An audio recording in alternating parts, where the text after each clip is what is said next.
So last video we talked about cars that were perceived as ugly during release, but ended up aging beautifully as the years went by.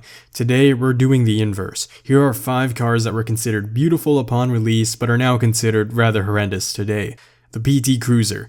Voted 2001 Motor Trend's Car of the Year, it was praised for its retro hot rod look at launch. The PT Cruiser would later become one of the ugliest automotive blunders to ever exist. Its appearance is so widely hated that even non-car people meme about how ugly it is. And don't even try to give me that hipster BS of, well actually I think it's pretty, am I the only one? Look how quirky and unique I am for being different. Look, I know you're lying, that or you don't have a functioning set of eyes. We all know that this car failed miserably. Not even a mother could love this child. I bet even the designers regretted making this monstrosity. Look, if you want a retro hot rod, there now exist far better options, like take a look at this factory 533. It's got the style of a car from the 1930s, but the power and reliability of a modern day sports car, all for around 30 to 40 grand used. The PT Cruiser, on the other hand, it didn't have either. It was ugly, it was slow, and it was very unreliable. And the whole wooden paneling thing that it had, that's just a really weird gimmick that just made the whole car uglier. And to be fair, there are retro wagons that actually pulled the look off quite well, just not on this car. Heck, nothing will look good on this car. That's the crutch of making a retro-inspired car. Nostalgia is very dangerous when it comes to design. People tend to hold the past on a pedestal, and they will quickly back an idea if it reminds them of the past. But when the idea becomes reality, they can't help but compare it to the past, and they're going to realize it's never going to be the same. For an example outside of the car community, take a look at retro-inspired video games, or remakes, or spiritual successors. Oftentimes, they're always met with excitement at first, but massive disappointment later on. You'll always just be better off replaying the old game, and in that same vein, if you want to recapture the feel of old hot rods, just drive an old hot rod. The Ford Mustang II. Ford Pinto chassis and unbelievably slow, this car was born during the oil crisis of the 70s, and at the time, the car made sense. It took the lovable pony car that everyone grew up with, and they made it smaller. For people who still wanted to enjoy Mustangs without fear of rising gas prices, this car's change was welcomed, until they realized there was nothing left to enjoy. All the Mustang had been taken out of this Mustang, and it became more of a Pinto kit car than anything.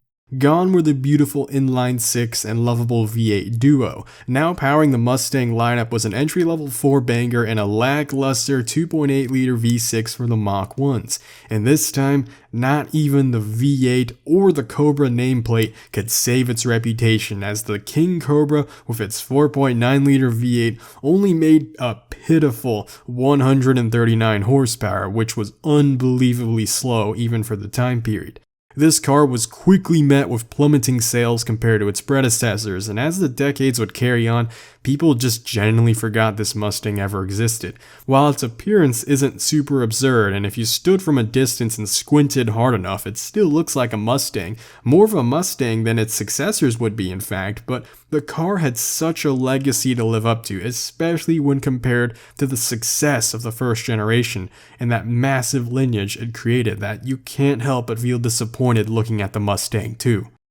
The Aston Martin Lagonda, first generation. You know how I said the BMW 850 Ci looked like a graceful sleeping anteater? Well, the Lagonda looks like that anteater's cousin. Unveiled in 1976 and officially produced in 1979. Come on, Aston Martin, y'all know better. Even though Aston Martin at the time was struggling financially, I feel like that, if anything, should have pressured them into making a good car that would sell tons instead of risking something insanely experimental. Regardless, their announcement of this experimental 4-door sedan did garner a bunch of deposits from customers, and during its development process, the Lagonda was guarded by its nameplate. As most luxury car buyers at the time were more interested, they're more badge enthusiasts than they were car enthusiasts is what I'm trying to say. They kind of just said, ooh, it's an Aston Martin, ooh, it's going to be starting a new nameplate, I wonder where it's going to go. Nowhere was the answer. I don't just mean that figuratively for the sales, but also literally for the car. The Lagonda was plagued with tons of reliability issues, and was powered by rather lackluster V8 for this monstrosity of a vehicle. Its strange proportions and uninspired styling would have people regret their deposits and pre-orders, as the car would go on to be labeled by Time magazine and Bloomberg Businessweek as a mechanical catastrophe and one of the worst cars of all time. Ferrari 348. Upon its initial release, the Ferrari 348 was loved for being a budget Testarossa in appearance. The Testarossa was considered one of the most beautiful cars of the time period, and its strange obsession with those distinctly 80s massive side stripes was carried over to the 348. But as the 90s sank in, this car's production began overstaying its welcome as it crept towards 1995. People began dismissing it as looking too vaporwave 80s. It became one of those classic cases of whenever a new decade starts, it's cool and hip to hate on things from the previous decade because ew, old. And as time continued to pass all the way until today, we've all but forgotten this car. Aside from its outdated styling, the car's performance was also lackluster for its price and was annihilated of all things by Honda. The first generation Honda NSX, or Acura for those stateside, was a masterpiece. During development, its sole goal wasn't to just benchmark the newest Ferrari, but to turn it into old news, and the NSX succeeded that goal with a landslide victory, and caught in that landslide was this dainty little 348, as it would slide further and further into obscurity as the 90s would bring about one of the most competitive golden ages for supercars. And even 80s nostalgia fans forgot about the 348 because they would rather have the Testarossa, since that car was the more signature and fully embodied the 80s vaporwave aesthetic. Even Ferrari was fast to move on from this car, as they didn't want to be left behind by the blooming golden age of supercars. And they would go on to make many beautiful supercars, such as the F50. This has left the 348 as one of the cheaper Ferraris that you can buy today, and not in an underappreciated sense, as this car won't be shooting up in value anytime soon, but that in itself can be a good thing. I've seen drivers of 348s put more miles than most other Ferraris. After all, if its value isn't going to go up anytime soon, you're not doing yourself any justice by garage queening it. Honorable mention. So this car was not as vilified as the other entries, hence why I had to put it here, and that is the early year C4 Corvettes. The early C4s were an exciting new thing to behold after staring at the C3 for well over a decade. However, the C3 fatigue only existed during that time period, as nowadays when we look back at the C3, its design aged like fine wine.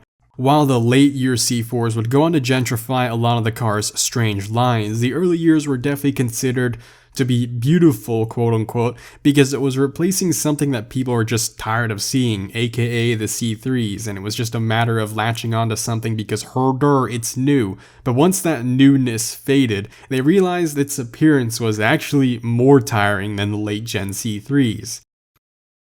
And on to the final entry of this video, the Nissan Cube.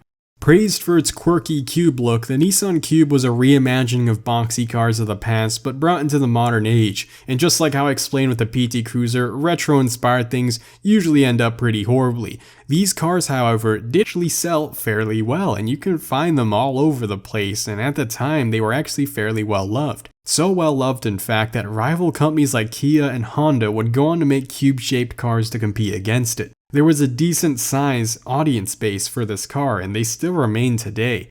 The Nissan Cube came at a perfect time for its release. People were starved of automotive design. Most budget grocery getters at the time all had the same generic shape. The lack of a C-pillar on one side and the sheer commitment to living up to its name. Okay, I guess it's not a true cube, it's more of a rectangular prism, whatever. Look, I even have to admit, the Nissan Cube was charming and adorable. I see this car in my rearview mirror, I immediately have the same reaction that I would to a pug. It's by every stretch of the imagination hideous, but it's so harmless that you kind of find it adorable and you can't help just to smile. Most people who drive these cars don't have a negative stigma associated with it, so even though I find its style revolting, I don't wish this car out of existence like I would some of the other entries on this list. And all this forgiveness that I have for the Nissan Cube, it stems from a lack of expectation, because it didn't have a nameplate as historical as Mustang, it wasn't a brand as prestigious as Aston Martin, and it didn't have a goal as lofty as being a hot rod homage like the PT Cruiser. This was just a Nissan, a very affordable one at that. It had lots of storage space, wasn't horrible on gas, and it could fit speakers up the wazoo. That's what I mean by the car was harmless. It's called the Cube after all, so what else in the world would you expect? I hope ending on that happy note has made this video slightly less negative, as I know I've definitely upset the 5 diehard fans of each entry. If you haven't seen the inverse of this video, go check it out now. Otherwise, go see these other videos as well. Thanks for watching and see y'all next time. Stay safe, Bladed Angel out.